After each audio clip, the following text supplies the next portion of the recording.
ولتعلم أيها المريد أن للقلب معاصي هي أفحس وأقبح وأخفس من معاصي الجوارح وأخبث من معاصي الجوارح ولا يصلح القلب لنزول معرفة الله ومحبته تعالى إلا بعد تخلي عنها وتخلص منها.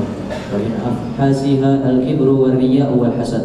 فالكبر يدل من صاحب على غاية الحماقة ونهاية الجهالة والغباوة.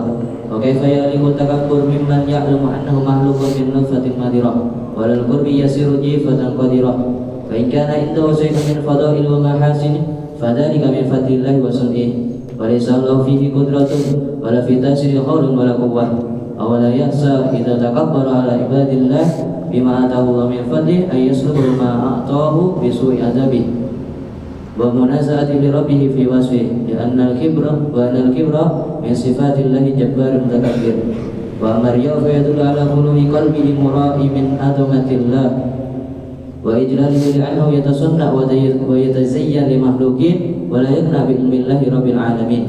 ومن عمل الصالحات وحب أن يعرفه الناس بذلك فليعظموه ويصطنعوا إليه المعروف. وهو مراء جاهل راغب في الدنيا لأن الزاهد ما لو أقبل الناس عليه بتعذيب وبذل أموال لكان يعرض عن ذلك ويكرهه. وهذا يطلب الدنيا بعمل الآخرة فمن أجل منه. فإذا لم يقدر على الزهد في الدنيا فينبغي له أن يطلب الدنيا من مالك لها وهو الله. فإن قلوب الخلائق بيده ويقبل بها على من أقبل عليه ويسخرها له فيما يشاء. الحمد لله. صلى الله على المصطفى سيدنا محمد. الكلام الآن حول معاصي القلوب التي قال الإمام الحداد أنها أفحش وأخبث من معاصي الجوارح. الله يطهرنا أجمعين. Segala puji bagi Allah Subhanahu wa taala serta salawat beriring salam semoga terus curahkan bagi Nabi Nabi besar Muhammad sallallahu alaihi wasallam. Pembahasan kita sekarang tentang maksiat hati yang menurut Imam Al-Habibullah bin Al-Haddad lebih keji dan lebih hina daripada maksiat badan atau maksiat zahir. قال فمن أفحشها الكبر والحسد والرياء. قال العلماء هذه الثلاث أمهات أمراض القلوب. بقية أمراض القلوب تتفرع وتتشعب عنها فهي الأصل والأساس. Dan yang paling hina, yang paling rendah adalah maksiat yang namanya kibir, sombong dan hasud. Ini merupakan ibu dari segala maksiat hati. Semua maksiat hati tercabang menjadi cabang daripada maksiat-maksiat ini menurut para ulama. فالكبر يدل من صاحبه على غاية الحماقة والغباوة والجهالة. بماذا تتكبر؟ أنت ما تملك شيء حتى تتكبر به. إن كنت جميل فالله جملك، وإن كنت عالم فالله علمك، وإن كنت مؤمن فالله هداك الإيمان. فأنت ما تملك شيء فبماذا تتكبر؟ تتكبر بما لا تملك. هذا من جانب. من جانب آخر من أنت أيها المتكبر؟ أولك نطفة مذرة ألم نخلقكم من ماء مهين وآخرك جيفة قذرة إذا متت خلاص حتى اسمك يخرجونه. ما يقول هاتوا فلان بل يقول هات الجنازة هات الجثة الصلاة على الميت حتى اسمك ضاع. فأنت جيفة قذرة عندئذ. قال وبينهما بين النطفة اللي هي الخلق والتكون بين الموت أنت تحمل العذرة. العذرة هذا الله يكرمنا وإياكم الوسخ. شوف هذا اللي في الحمام الوسخ اللي تستقذره موجود هنا عندك تحمله أنت معك. فبماذا تتكبر؟ ما الذي يجعلك ترفع راسك وتتعالى على خلق الله؟ Ya dhaif, ya miskin. Naam.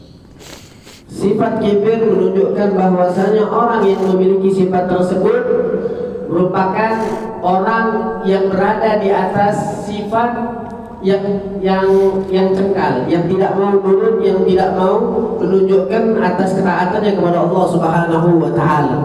Kenapa dia harus kibir? Kenapa dia harus sombong? Andai kata dia bagus, andai kata dia sempurna, siapa yang menyempurnakan dia? Andai kata dia alim, andai kata dia mengetahui ilmu yang banyak, siapa yang memberitahukan dia ilmu? Andai kata dia muslim, siapa yang menjadikannya dia Islam? Dia merasa mulia padahal dia berasal dari Tuhan hina. Bagaimana dia merasa mulia? Padahal pertama kali dia diciptakan dari air mani yang hina. Kemudian ketika meninggal ia bakal menjadi bangkai yang menjijikkan. Bahkan ketika antara hidup dan matinya, ia membawa kotoran-kotoran yang berada di perutnya, yang selalu ia buang di dalam toilet, yang ia merasa dengan hal tersebut ia mulia. Ini menunjukkan bahwasanya orang yang memiliki sifat kibir, orang yang memiliki sifat sombong, berada di tingkatan yang sangat hina. ومن أشد ما يخشى في آفة الكبر على سبيل الإيجاز والاختصار أن الإنسان إذا تكبر يجب أن يخاف أن الله قد يسلبه هذه النعمة التي تكبر بها، لأنه عرضها لسخط الله. أعطاك الله علم تكبرت على الناس، يقدر أن يسلبك. أعطاك الله مال استكبرت على الخلق، يمكن أن يفقرك.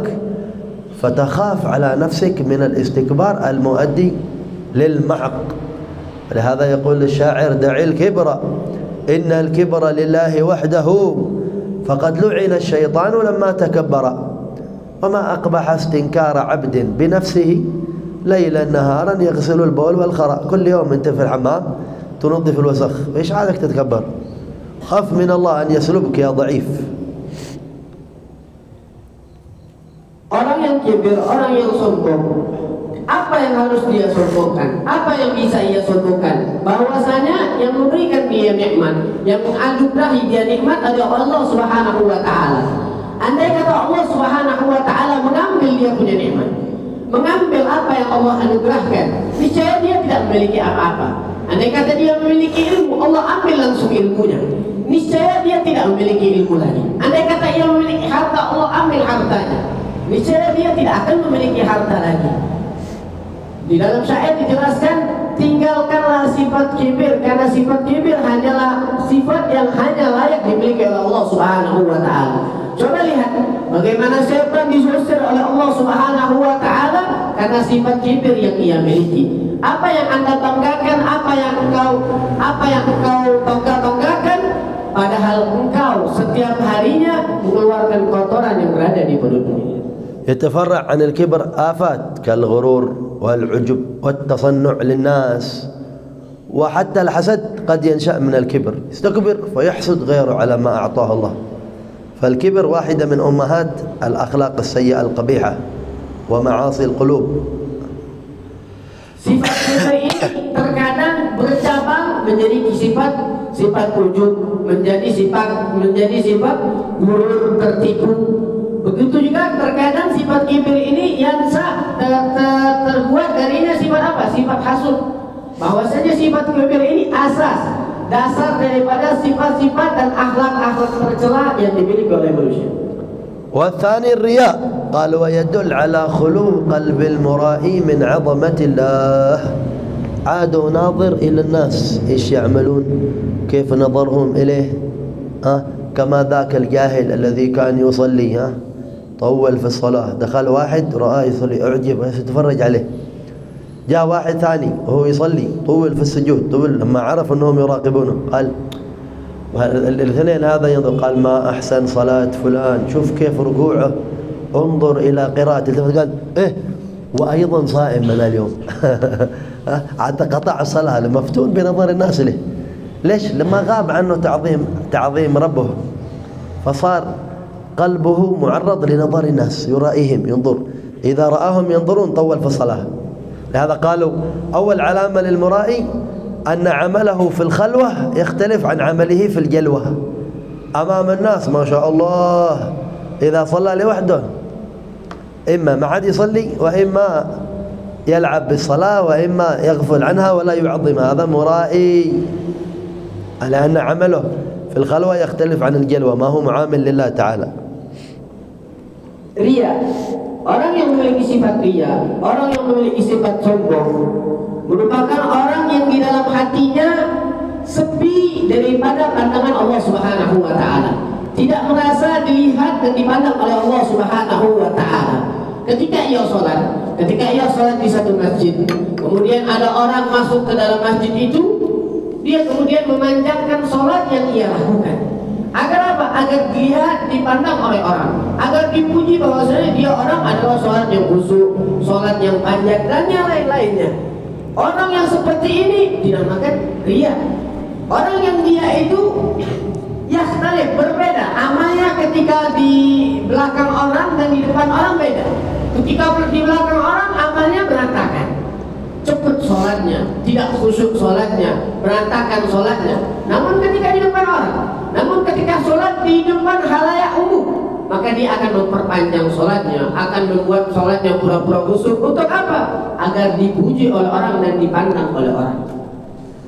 قال فلو أن الإنسان عمل الصالحات وأحب أن يعرفه الناس عليها ويصطنعوا إليه المعروف فهو مرائي جاهل، طاعته إلا لنظر الناس إليه، ما هو إلا رضا الله تعالى عنه، ولا همه فرح وسرور وأنس يحصل له برضا ربه عنه. قال بل أن الزاهد لو أقبل الناس كلهم عليه وعظموه وبذلوا له الأموال لكان يعرض عن ذلك، فكيف بمن يعمل الصالحات لأجل ينظر الناس إليه؟ كيف يكون حاله هذا؟ لو كان هو زاهد في نفسه صالح ونظر الناس إليه وعظموه ما يحب ذلك، فكيف لو كان هو بنفسه يعمل الصالحات لأجل نظر الناس إليه؟ ما حد أجهل منه هذا، رأس من رؤوس الجهالة، نسأل الله العافية والسلامة. Orang yang ria, orang yang berbuat ria, tujuannya untuk apa? Tujuannya untuk agar orang lain memuliakan dia, tujuannya agar orang lain menghormati dia. Orang-orang yang seperti ini tidak memahami, tidak benar-benar memahami bagaimana tentang Allah Subhanahu wa Ta'ala. Namun berbeda dengan orang yang zuhud. Coba kita lihat orang yang zuhud. Orang yang zuhud jangankan minta dipuji, andai kata orang-orang memuliakan dia, andai kata orang-orang menghormati dia tanpa dia berbuat amal baik, maka ia akan menolaknya, maka ia akan membenci hal tersebut. Lah, dengan orang yang kibir, bagaimana orang yang ria? Orang ria, dia mencari-cari suatu hal agar dia dihormati oleh orang lain. Bagaimana hinanya seorang yang ria? Bagaimana hinanya seorang yang ria tidak mengetahui Allah Subhanahu wa Ta'ala, tidak merasa dipandang oleh Allah Subhanahu wa Ta'ala. كان واحد من تلامذة سيدنا الإمام الحداد، هذا واحد من طلابه، يقول يا حبيب عبد الله أنا لما أعمل الدرس في مسجد كذا أجد ضعف في نفسي وشيء من التكاسل، المسجد صغير والحاضرين فيه قليل. قال أما عندما أذهب إلى مسجد كذا، مسجد ثاني كبير يحضرون الناس كثير، قال أجد في نفسي نشاط أكثر.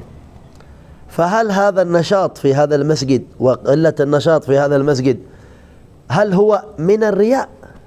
الإمام الحداد مربي قال لا، هذا هو الرياء بعينه. ليش؟ لأنك أنت في مسجد صغير تضعف الهمة، مسجد كبير تزيد الهمة. إيش معنى؟ أنت تعمل للناس ما هو لله، هذا هو الرياء. أما العمل لله يزيد الناس ينقص الناس، ما يتغير، لأن المقصود الله، فلا علاقة له بنظر الناس. نعم. Bagaimana kita lihat tilmid murid daripada Imam Al-Habib Abdullah bin Ali Al-Haddad. Suatu ketika ia bertanya kepada Al-Habib Abdullah bin Ali Al-Haddad, "Wahai Habib, sesungguhnya aku mendapatkan diriku lemas, mendapatkan diriku malas ketika mengajar di satu masjid. Masjidnya ini masjid yang kecil, dikit orang yang hadir. Kemudian ketika aku mengajar masjid yang lebih besar, masjid yang besar, yang gede, di situ banyak orang hadir, aku mendapatkan diriku dalam keadaan semangat. Aku mengajar dalam keadaan yang luar biasa." Lalu kata beliau, apakah ini dinamakan ria oleh Habib? Apakah ini termasuk ria? Semangat mengajar di tempat yang lebih ramai daripada tempat yang sepi. Mendengar itulah Habibullah Al-Haddad menjawab, itu bukan termasuk riya itu sendiri. Itu ainur riya, itu adalah yang dinamakan riya, kata Habibullah Al-Haddad. Kenapa? Karena ketika dia di tempat yang sepi, dia merasa tidak dilihat oleh banyak orang. Namun ketika dia di tempat yang ramai, dia merasa semangat. Dan kata Imam Haddad, inilah yang dinamakan riya. سمعت كلمة من سيد الشيخ محمد بن محمد الحريري جميلة لطيفة موجزة بها مفتاح لمعالجة الرياء. ما هي؟ قال الشيخ: رائي الله. رائي من؟ إذا أنت تريد ترائي رأي، لكن رأي الله، لأن نظره ينفعك، أما من دونه ما ينفعك. أنت بتعمل عمل صالح وفلان ينظر إليه، الله ينظر إليه، صار هذا الخشوع وهذا الحضور نافع لأنك تعامل به الله. فإذا أنت مبتلى بالنظر، خلي نظرك إلى ربك، خلي وجهتك إلى الله. يهون عليك أمر الناس، فإن هؤلاء الناس قلوبهم بيد الله، إن شاء أقبلوا عليك وإن شاء أعرضوا عنك، ما ينفعونك. لكن نظر الله تعالى إليك وقصده سبحانه وتعالى بالوجهة، هذا الذي ينفعك، وهذا الذي يفيدك، وهذا الذي تجد عليه الفضيلة والأجر والثواب. Bagaimana apa yang dikatakan oleh Syekh Muhammad bin Muhammad Al-Hariri tentang mu'alajah, tentang coba bagaimana menghilangkan riya di dalam diri kita. Bagaimana cara menghilangkan riya di dalam diri kita? Kata Syekh Muhammad bin Muhammad Al-Hariri, kalau ente pengen riya, kalau kita pengen riya, maka riya di hadapan Allah Subhanahu wa taala. Berbuatlah amal riya karena Allah Subhanahu wa taala. Kenapa? Karena andai kata riya kepada Allah, kita membutuhkan nazarnya Allah, pandangannya Allah Subhanahu wa taala. Tidak sebanding pandangannya Allah dengan pandangan manusia. Tidak ada sama sekali bandingan. Karena pandangan manusia pandangan yang hina. Allah yang membolak-balikkan hati manusia. Sedangkan kalau ente pengen riya, kalau ente pengen pandang, maka mintalah pandangan dari Allah Subhanahu wa taala. Riyalah kepada Allah Subhanahu wa taala. Andai kata kita riya kepada Allah, maka itu akan mendapatkan pahala, maka kita akan mendapatkan ganjaran dari Allah Subhanahu wa taala. وحتى يكون الكلام نافع لنا أجمعين، عودوا أنفسكم يا شباب يا طلاب العلم ألا تكون تراتيبك في رباطك وفي دروسك إذا راقبك الأستاذ فقط. بعض الشباب لا يتحرك إلا إذا سمع صوت الأستاذ، لا يتحرك إلا إذا عرف أنهم أخذوا سجل التحضير. هذا قمة من قمم الجهالة والغباوة والتقصير الشديد. أنت طالب علم، جئت إلى رباط علم ومحل تربية لأجل تتربى وتطلب العلم. ما الذي يؤخرك عن صلاتك؟ ما الذي يغيب عنك حضورك في جماعاتك؟ إلا بتتحرك إذا سمعت صوت فلان. إذا أنت من كبار المشركين، صح ولا؟ عادك تعبد فلان، عادك جيت إلى الرباط لتعبد الأستاذ. أحسن، ارجع إلى بيتك ونام هناك وصلي براحتك. أما هنا تجي تصلي إذا سمعت الأستاذ، إذا ما جاء ما يفرق عندك جماعة أولى جماعة ثانية، تأخرت عن تكبيرة الإحرام. كان يقولون إذا رأيت المريد والسالك لا يحرص على تكبيرة الإحرام انفض يدك منه، خلاص هكذا ما ينفع هذا، غسل يدك منه. ليش؟ ما عنده حرص على تكبيرة الإحرام، ما عنده حرص على تكبيرة الإحرام. إيش صلح؟ طالب علم. إيش من علم هذا؟ ممكن هذا علم الرياء. أيوة، مشان أنا تخرجت من الرباط، أنا تعلمت في حضرموت، جاء ما شاء الله مشبوح، وهو يفوت عليه تكبيرة الإحرام ما يتحرك قلبه، يسمع الأذان ما تشد همته من الفراش والسرير. أي علم هذا نتعلمه؟ هذا الكلام الذي نقرأه الآن إما أن يكون حجة لنا إذا نحن عملنا، وإلا يكون حجة علينا عند الله سبحانه وتعالى. فلنتعاون في أن يكون هذا الكلام نافع لنا في استنهاض همتنا نحو ربنا. إذا عندك تكاسل خل هذا الكلام ميزان لك ينبهك. الله تعالى يطلبني، الله تعالى يناديني. حتى قال العلماء فرق بين من يأتي إلى المسجد ليسقط الفريضة ومن يأتي إلى المسجد مشتاق إلى المسجد. رجل قلبه معلق بالمساجد، خرج من المسجد منتظر متى يرجع إليه، ما هو خرج من الرباط ولا يريد يرجع إليه. بعض الشباب ما شاء الله إذا خرج ما أسرعه، والرجوع ثقيل كأنه يصعد جبل، ما عنده وجهة. تعبان مسكين. كان بعض الصالحين يدخل إلى المسجد قبل الأذان فلا يؤذن المؤذن له جالس في الصف. قال له يا شيخ أنت تجي قبل الأذان عاد ما أذن. قال لأن الأذان شرع لتنبيه الغافل وتذكير الناس، وأنا ما أريد أكون غافل ولا ناسي. ناسي ما هو إندونيسي، ها ناسي حقنا هذا، وكان ناسي جورين بعدين. انتبه. قال أنا ما أحب أن أكون غافل يذكرون بالأذان، أنا أجيب بنفسي إلى المسجد. لهذا فرق بين أن تأتي إلى المسجد شوقا للقاء الله وقربا لما عند الله وطلبا لثواب الله، وبين أن تأتي إلى المسجد وأنت مكره أسقطت الفريضة. لكن عندما تأتي إلى المسجد لأنك تشعر أن هذا موعد اللقاء مع المحبوب سبحانه وتعالى، هذا الله يقول لي يا الله أكبر الله أكبر، حي على الصلاة حي على الفلاح، لبيك يا رب لا حول ولا قوة إلا بالله، وخرج إلى المسجد توضأ وهو عنده همة، قرأ الأذكار وعنده همة، ركع القبلية وعنده همة، دخل المسجد بأدبه وما يتعلق به، ما شاء الله خرج من الصلاة بخلعة قبول، جاءت الصلاة ثانية خلعة قبول ثالثة، مر عليه أسبوع قد تنور وجهه، مر عليه شهر تنور باطنه، مرت عليه سنة بدون ما شاء الله تلمح فيه سر النورانية.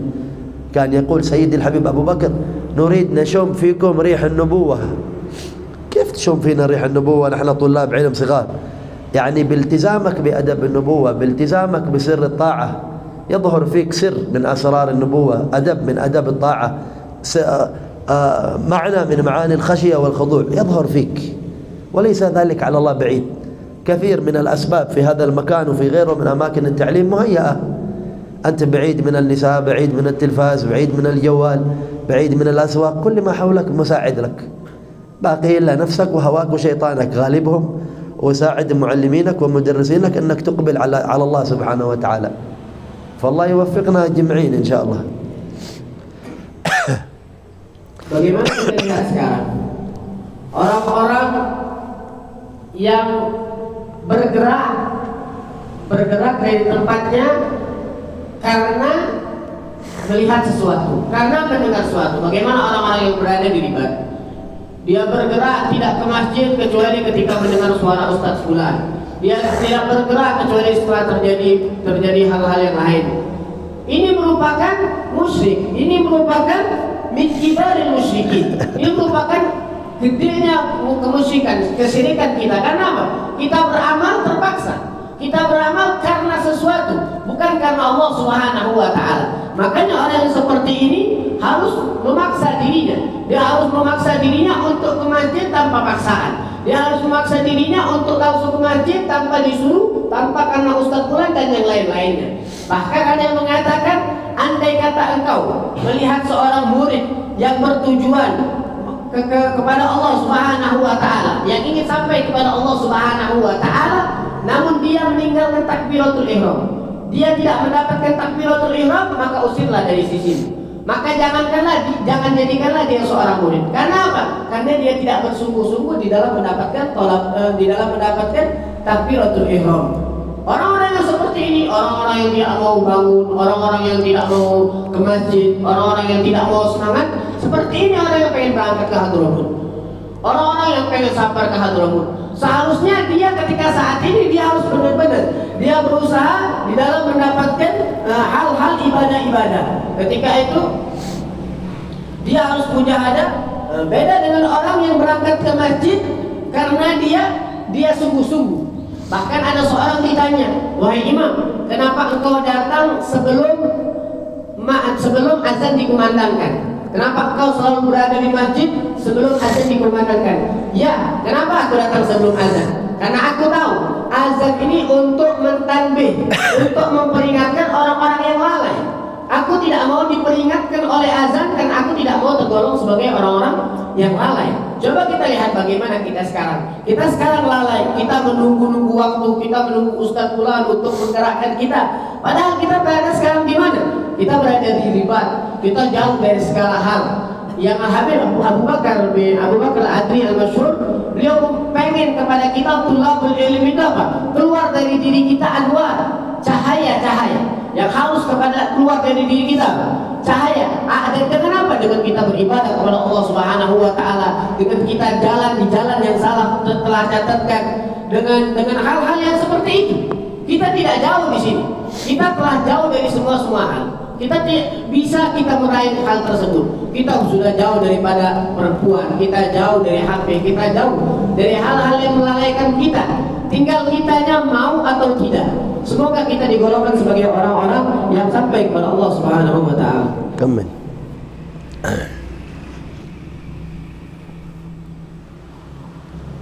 Wa amal hasad fa huwa mu'adatu lillahi dhahira wa munasa'atun lahu fi mulkihi bayyinatun annahu subhanahu idza an'ama 'ala ba'di ibadihi bi ni'matin fala shakka annahu muridun lidzalik wa mukhtarun lahu illa munkira la mukriha lahu fa idza arada al-'abdu khilafa ma arada maulah faqad asa'a al-adab wastawjaba al-'adab summa innal hasad qad yakun 'ala umuri dunya kal jahi wal mal wa hiya asghar min an yusada 'alayha bal yanbaghi laka an tarhama man ibtuliya biha وتحمد الله الذي أفاك منها وقد يكون على أمور الآخرة كالعلم والصلاة وقبيح بالمريد أن يحسد من وافقه على طريقه وأوانه على أمره بل ينبغي له أن يفرح به لأنه صار عونا له وجنسا يتقوى به والمؤمن كثير بأخيه بل الذي ينبغي للمريد أن يحب بباطنه ويستعيد بظاهره في جمع الناس على طريق الله واستغلال بطاعته وليبارئ أفضلوه أم فضلهم فإن ذلك رزق من الله وهو سبحانه وتعالى يختص برحمته من يشاء وفي قلب أخلاق كثيرة مذمومة لم نذكرها حرصا على الإيجاز وقد نبهنا على أمهاتها وأم الجميع وأصلها ومغرسها حب الدنيا فحبها رأس كل خطيئة كما ورد وإذا سلم القلب منه فقد صلح وصفا صلح وصفا وتنور وتوبة وتأهل لواردات الأنوار وصلها لمكاشفة بالأسرار. الثالث هذا من الأمهات الحسد وهو تمني زوال النعمة عن الغير. Penyakit yang ketiga, inti ibu daripada dasar penyakit-penyakit hati, yaitu hasad. Apa itu hasad?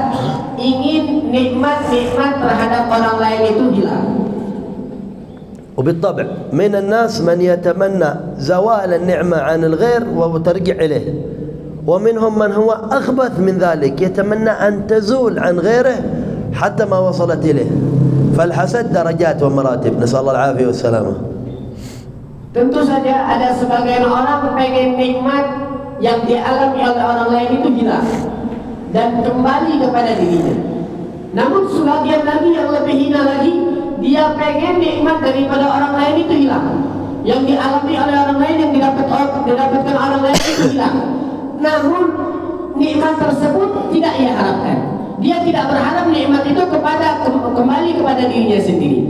Hal ini beberapa maratib memiliki tingkatan-tingkatan tentang sifat hasud. والحسد معاداة ظاهرة لله تعالى. Orang yang hasud itu memiliki permusuhan secara terang-terangan kepada Allah Subhanahu wa taala. ومنازعة للرب في ملكه. Dan menantang Allah Subhanahu wa taala di dalam kepemimpinannya. لماذا؟ Kenapa? لأن الله إذا أنعم على عبد من عباده فهو لا شك مريد مختار قادر على ذلك وأراده الله، فأنت تسيء الأدب على الله وتريد يسلب من هذا نعمته عليه، فأنت تنازع الله الذي أنعم. من هنا صار معاداة لله. Kenapa kita menjadi musuhnya Allah Subhanahu wa taala? Karena andai kata Allah Subhanahu wa taala memberikan karunia nikmat kepada seseorang, berarti Allah telah mentakdirkan dia. Allah yang pengen nikmat tersebut berada di dalam dirinya. Lalu ada seorang yang tidak suka, yang tidak senang, yang hasud, pengen nikmat tersebut hilang, berarti dia menantang Allah Subhanahu wa taala.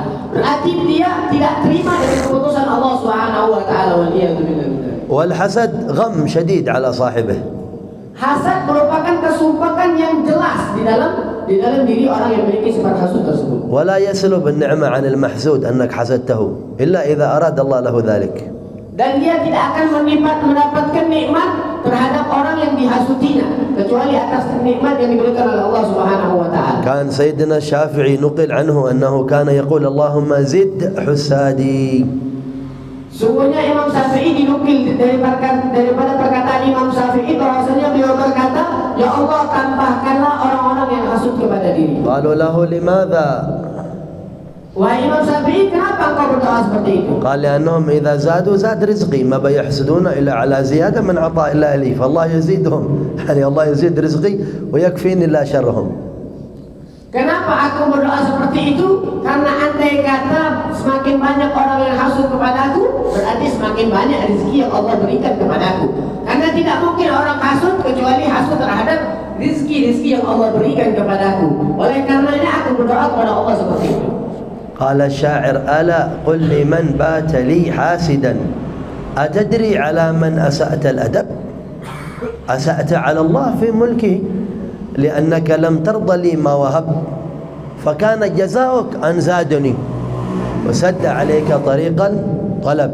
يعني يا حاسد أنت أسأت الأدب على الله وما ضريتني في شيء بل زادني الله سبحانه وتعالى بحسدك عطاء وأنت سد الله عليك طريق الطلب لأن الحسود ما يطلب ربه مشغول بخلق لا يحسد هذا ويؤذي هذا ويكيد لهذا.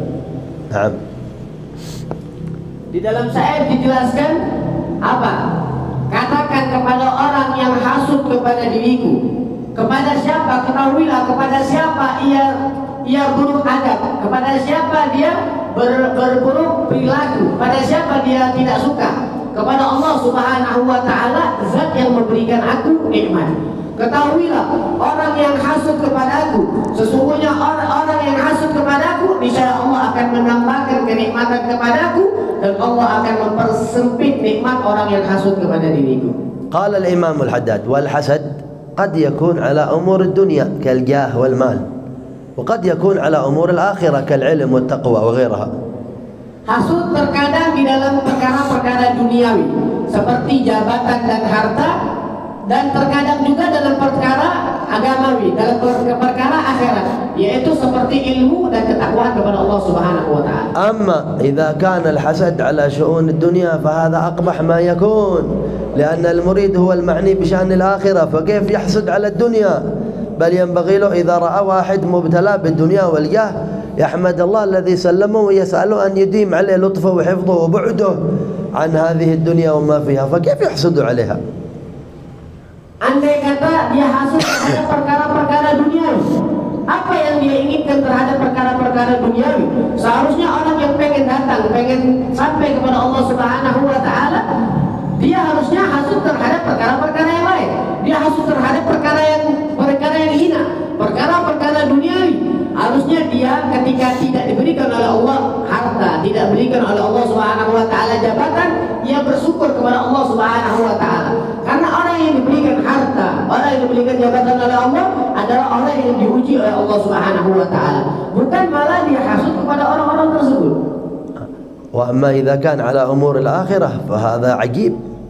كيف أنت تريد تمشي في طريق الصلاح والتقوى وتحسد واحد إذا أعطاه الله خير من أمور الصلاح والتقوى؟ قال واحد فتح معهد واجتمعت عليه القلوب حسده. إيش من إرادة آخرة أنت تريد؟ واحد عمل مجلس اجتمع الناس عليه حسده، واحد فتح الله عليه في علم حسده، وقال هذا مريد إيش؟ مريد ممكن مريد شيطان هذا. أما المؤمن فهو يفرح بكل خير ويشعر أن كل من قام بحق ودعا إلى الله بصدق وأثر ونفع واجتمع الناس عليه ولا أظهر الله له شيء من السر أو أظهر الله له شيء من المظهر يفرح بذلك لأنه يشعر أنه قوي بإخوانه وأن وظيفته جمع القلوب على الله، فإذا قام بها واحد غيره الحمد لله نعمة يشكر الله عليها ما هو يحسد عليها.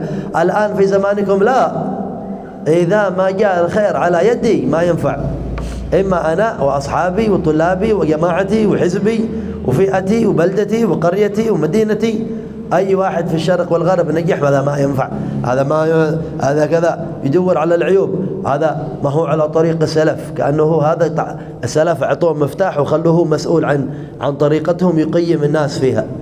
لما تبدأ أنت تثلب غيرك هذا يدل أنك ما عندك قلب طاهر، أنت بعيد عن أن تكون داعي إلى الله ودال على الله، لأنك عادك تنظر معايب الناس وتثلب فيهم.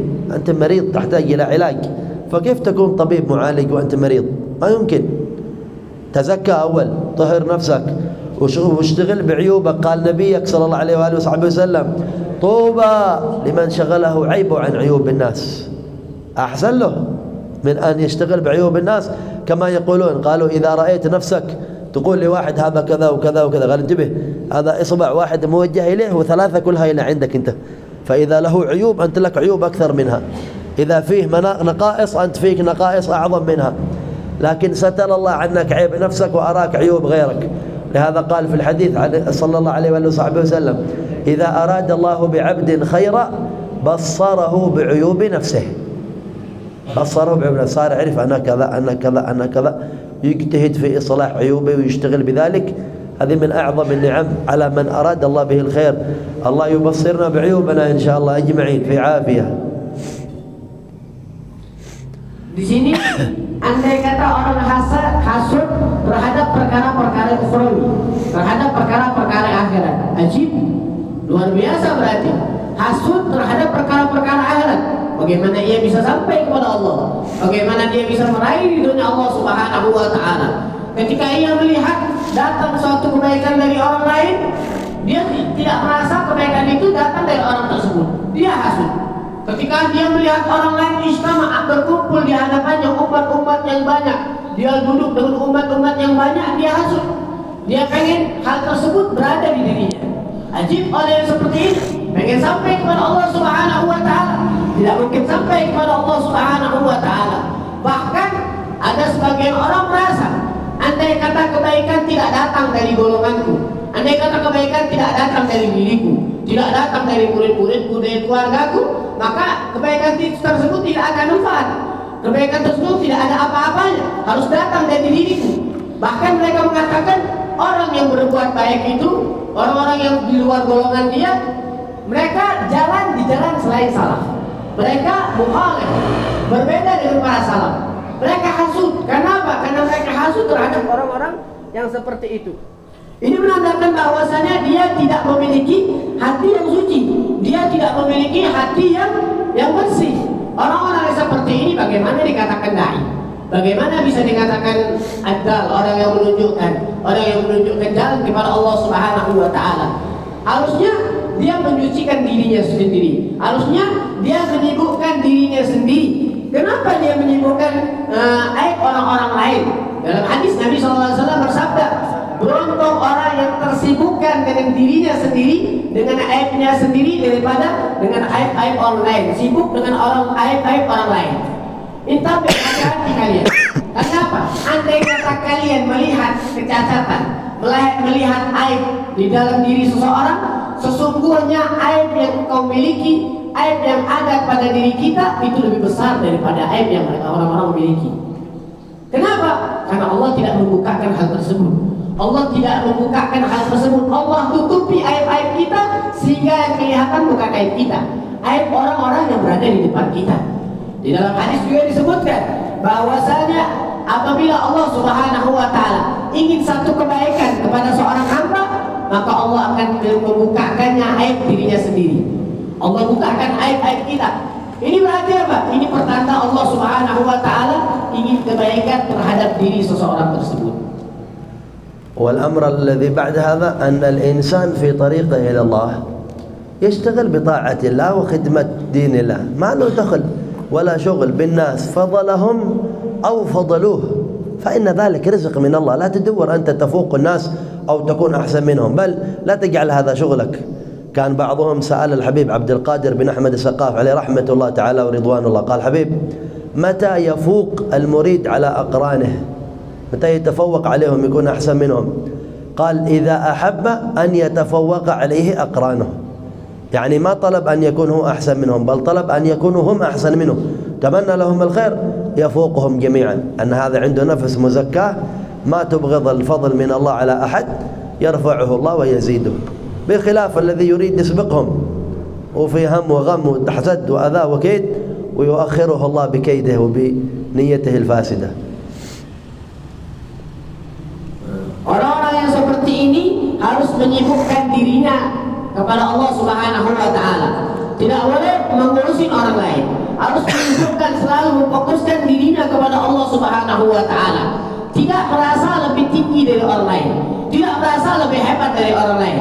Sehingga ada seorang bertanya kepada Al-Habib Abdul Qadir bin Ahmad Segaf, "Wahai Habib, kapan seorang yang ingin sampai kepada Allah Subhanahu wa taala itu lebih mulia, lebih unggul daripada teman-temannya? Kapan dia lebih unggul daripada teman-temannya?" Kata Al-Habib Abdul Qadir bin Ahmad Segaf, seorang bisa lebih unggul dari orang teman-temannya, lebih mulia dari teman-temannya apabila dia menghendaki teman-temannya itu lebih mulia dari dirinya sendiri. Dia pengen temannya itu lebih atas daripada dirinya sendiri, lebih mulia daripada dirinya sendiri. Orang yang seperti ini, maka dia akan menjadi orang yang mulia, bukan orang yang merasa lebih tinggi daripada orang yang lain. قال الإمام الحداد: وفي القلب أخلاق كثيرة مذمومة لم نذكرها حرصا على الإيجاز في هذه الرسالة، ولكن نبهنا على أمهاتها وهي الحسد والكبر والرياء. Di dalam hati terdapat banyak penyakit-penyakit yang hina, penyakit-penyakit yang tercela. Akan tetapi kami menyingkat hal ini, kata Al-Habib Abdullah bin Ali Al-Haddad, dan kami hanya menyebutkan ummahat, inti-intinya saja, pokok-pokoknya penyakit hati saja. Karena apa? Karena mempersingkat buku ini.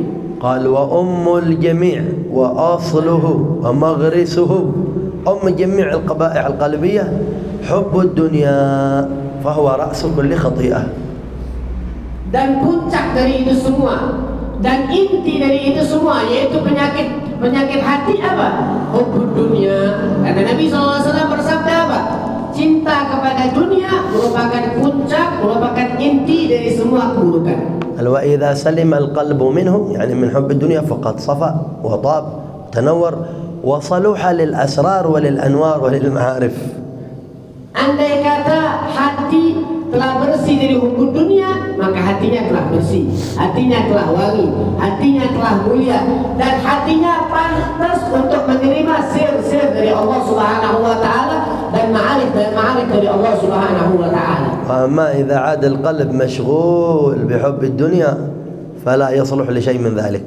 Andai kata hatinya masih sibuk dengan hukum dunia, maka tidak ada pantas-pantasnya hatinya menerima hal-hal tersebut. وهنا مربط الفرس كما يقولون ورأس الأمر كله.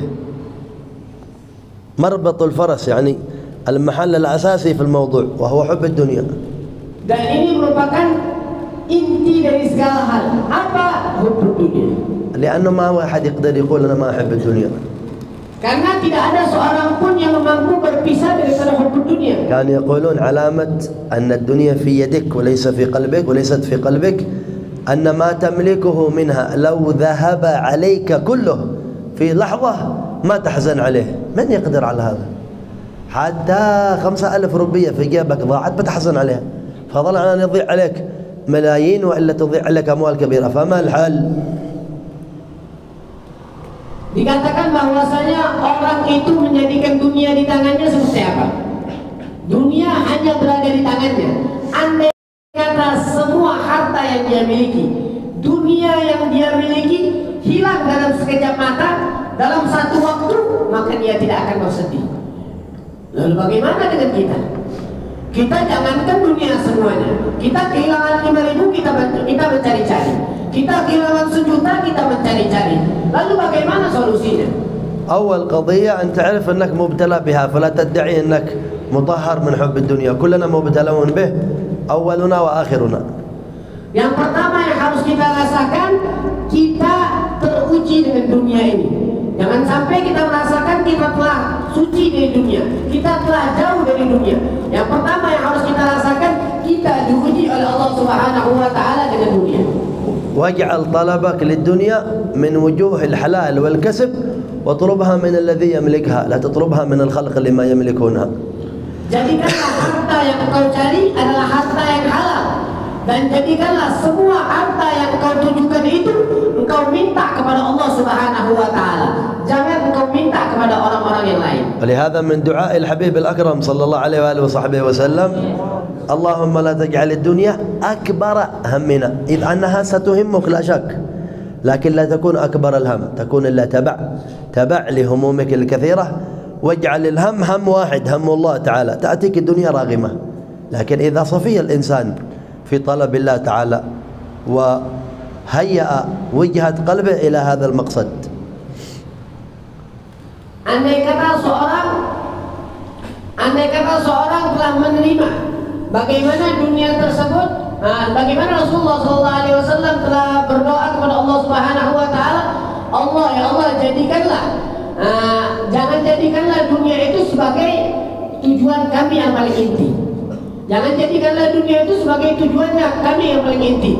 Jadikanlah inti dari segala kami ini. يعني اجعل قوة همتك إلى طلبها من الله.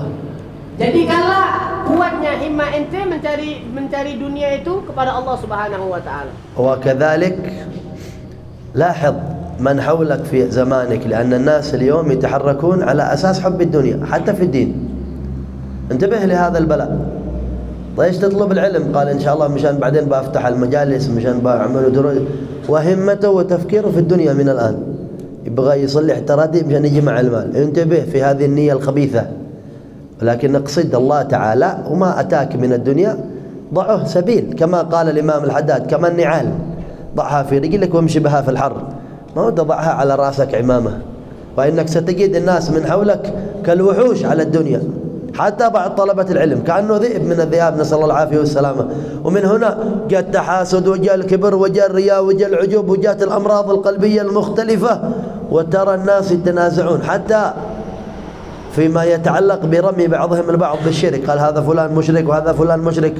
هو لا تنافس على الدنيا. قال النبي محمد صلى الله عليه وآله وسلم والله لا أخشى عليكم أن تشركوا بعدي، ولكن أخشى عليكم الدنيا أن تفتح عليكم فتنافسوها كما تنافسها من كان قبلكم فتهلككم كما أهلكتهم.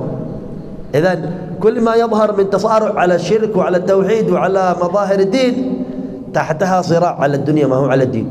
إذا تنبهت لهذا ارتفعت همتك. ولهذا قال سيدنا الشافعي وما أحسن كلامه، قال ومن يجهل الدنيا فإني عرفتها وسيق إلينا عذبها وعذابها. قال أنا جربت الزين واللي ما هو زين في الدنيا، العذب والعذاب. إيش حصلت يا سيدنا الشافعي؟ قال وما هي إلا جيفة مستحيلة. شوف الجيفة حق الحيوان بعد ما تستحيل، خذها جيفة وتحللت، وبعد قال عليها كلاب همهن اجتذابها. كيف تصلح؟ قال فإن تجتنبها عشت سلما لأهلها، وإن تجتذبها جاذبتك كلابها. إما أن تجتنبها وتستريح، أو تجاذب مع من يجاذب وتكون في تعب شديد. الله يسلمنا أجمعين من أن يجعل هذه الدنيا همنا ولا يزويها عنا فيفتنا بها. كان بعض الصالحين يقول اللهم آتنا من الدنيا ما يغنينا ولا تزويها عنا فتشتغل بها قلوبنا فيطلبها من الذي يملكها. الله يؤتينا من دنيانا ما يكون عون إن شاء الله على الآخرة ولا يفتنا بها أجمعين. Bagaimana kita lihat sekarang? Lihatlah sekarang, pandanglah sekarang orang-orang yang sibuk dengan dunia, orang-orang yang mengurusi hal-hal dunia, bahkan talabul ilm. Sekarang pikirannya semua dunia. Mereka pikir untuk menuntut ilmu, kemudian ketika balik ke rumahnya mereka pengen membuka majlis, mereka pengen mengadakan majlis taklim, mereka pengen diundang-undang, mereka pengen mendapatkan jadwal. Tujuannya apa? Untuk mengumpulkan harta. Tujuannya apa? Untuk mengumpulkan dunia. Hal ini merupakan hal yang sangat hina. Seharusnya kata Ibnu Haddad, dunia itu kita taruh di kaki kita, bukan kita taruh di kepala kita. Khuduh bilahanak. Terus. Bahkan sebagian dari kita ini kata mereka itu seperti orang binatang buas, mengejar dunia, mengharap dunia, ingin mendapatkan dunia. Orang-orang yang seperti ini adalah orang-orang yang tidak benar, orang-orang yang tidak memperoleh ridha Allah Subhanahu wa taala. Bahkan Nabi sallallahu alaihi wasallam pernah bersabda di dalam hadisnya, Demi Allah, aku tidak sama sekali takut kesyirikan menimpa kepada kalian. Akan tetapi apa yang aku takutkan? Yang aku takutkan andai kata Allah bentangkan kepada kalian semua ini dunia. Andai kata Allah telah membentangkan dunia, maka kalian akan berlomba-lomba untuk mendapatkan dunia tersebut. Kalian akan dicelakai oleh dunia sebagaimana umat-umat terdahulu dicelakakan oleh dunia. Makanya hati-hati. Kata Imam Syafi'i apa? Engkau harus mengetahui tentang dunia itu. Kata Imam Syafi'i, kami telah mengetahui bagaimana manisnya dunia, enaknya dunia, dan hinanya dunia. Bahkan dunia ini diibaratkan oleh mereka itu jifa, sebuah bangkai yang andai kata bangkai yang sangat digemari oleh anjing-anjing. Andai kata ente mengemari bangkai tersebut, ingin mendapatkan bangkai tersebut, niscaya engkau akan berantem dengan anjing-anjing tersebut. Andai kata engkau jauh dari bangkai tersebut, maka engkau akan selamat daripada anjing-anjing.